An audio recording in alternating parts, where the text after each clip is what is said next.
Instead of reading the parts of the indictment that might be of interest to him, here's Republican Senator Lindsey Graham playing the "But Hillary" game. Donald Trump has said repeatedly that he did nothing wrong. Do you believe that? Well, here's what I believe. We live in an America where if you're the Democratic candidate for president, Hillary Clinton, Secretary of State, you can set up a private server in your basement to conduct government business. And when an investigation is had about your activity, no, let me finish. But you didn't answer the question. That was ridiculous. Well, yeah. I'm trying to answer the question from a Republican point of view. That may not be acceptable on this show.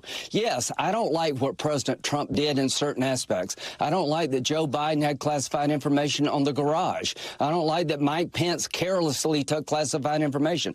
I don't like any of that. But what I don't like is a system in America where the Secretary of State, who's a Democratic candidate for president, has people take a hammer to social media devices and break them apart, apply bleach bit to a hard drive to erase emails, allow classified information to get on a felon's computer, Anthony Weiner. You haven't even mentioned that. Most Republicans believe we live in a country where Hillary Clinton did very similar things and nothing happened to her. President Trump will have his day in court, but espionage charges are absolutely ridiculous.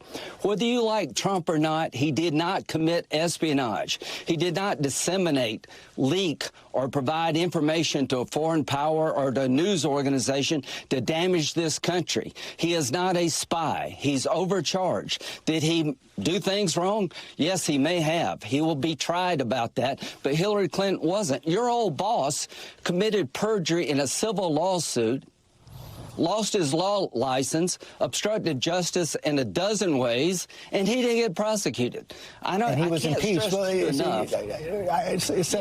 he was impeached, but he wasn't prosecuted. It's so pathetic. He threw everything. That guy is unrecognizable from the guy that used to run around the Senate and around the world with John McCain. John McCain flipped in his grave about 30 times there. It was, and Senator McCain told me last time I talked to him before he passed how sad and how disappointed he was with Lindsey. Couldn't believe that he had stars in his eyes and was willing to do what he was willing to do just so he could play golf with Donald Trump. But you know, not to sound like Han Solo, not to sound like Luke Skywalker in Star Wars 8, but everything he just said there was wrong. Everything that he said there was wrong. I mean, first of all, Biden. Well, I shouldn't even go through it line by line because they're so stupid. But there's no doubt. He said this is what Republicans think. Right. Well, this is what Republicans think because, Lindsey, you lie to them all the time. That's like Donald Trump and Republicans lie about a stolen election. They go, well, listen, a lot of Americans believe. Well, why do Americans believe it? Because people like Lindsey Graham lie to them all the time.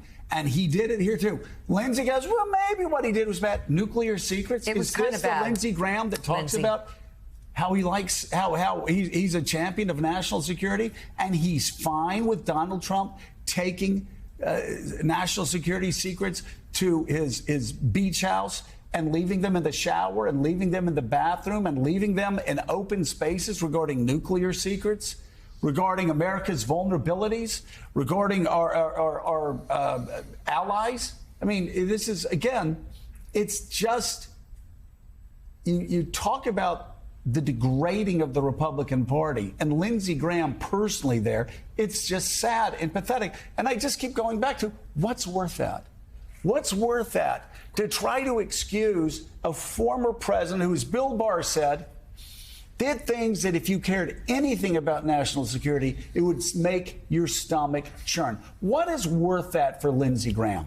And Lindsey Graham fancies himself as one of the foremost voices on national security, on foreign policy for the Republican Party. And he has been throwing that away. And history will judge him for that because he has made this alliance with Donald Trump, that he will defend him. In that case, getting fact after fact after fact wrong about the Hillary Clinton investigation, but it is simply us versus them. And it is partisan, it is tribal, and they will throw away any shred of dignity, and they certainly will throw away the truth in order to defend Donald Trump, raise money off of it. And we should note Trump has had a blockbuster a few days raising money after this indictment comes down. And that is, he still has momentum in the Republican Party and control over so many, even someone who's a respected member of Washington. Look at what is in this indictment. That was an insane reaction. It's just stupid and foolish and insane. I mean, David knows better. David Rothkopf, if Donald Trump had decided in 2015 he was going to hatch a plan to destroy the Republican Party, to degrade its leaders, and to put the party in a permanent minority, he could not have hatched or devised a more devious plan than what reality has shown us over the past 8 years. Yeah, well, of course, Donald Trump never cared about the Republican Party. Donald Trump only cared about himself. A bunch of these other Republicans, including Lindsey Graham, said, well, this is the gravy train for now, and I'm going to hop on it. Lindsey Graham's got a problem, of course, and that is that, and I don't mean to disagree with Mike Schmidt, but I think we're only in the second inning of this. We've seen 2 sets of indictments on criminal issues, but we know another one's likely to come in August from the Fulton County grand jury, and Lindsey Graham might well find himself directly in the middle of that one. And then, of course, we have January 6th. So I think one way we need to think about this as we look to the future is we're halfway through a set of likely 4 or more series of indictments, and then we have all those trials. So this is all going to be out there for the next year, for the next 2 years. New evidence, new reactions from Trump. And everything that you talk about that Trump has done to the party is going to be amplified. It's going to become more corrosive for the party, for the country. But also, I hope we're going to learn a lot from that process, and perhaps more and more Republicans will have their eyes opened to the ride they've been taken on by this con man.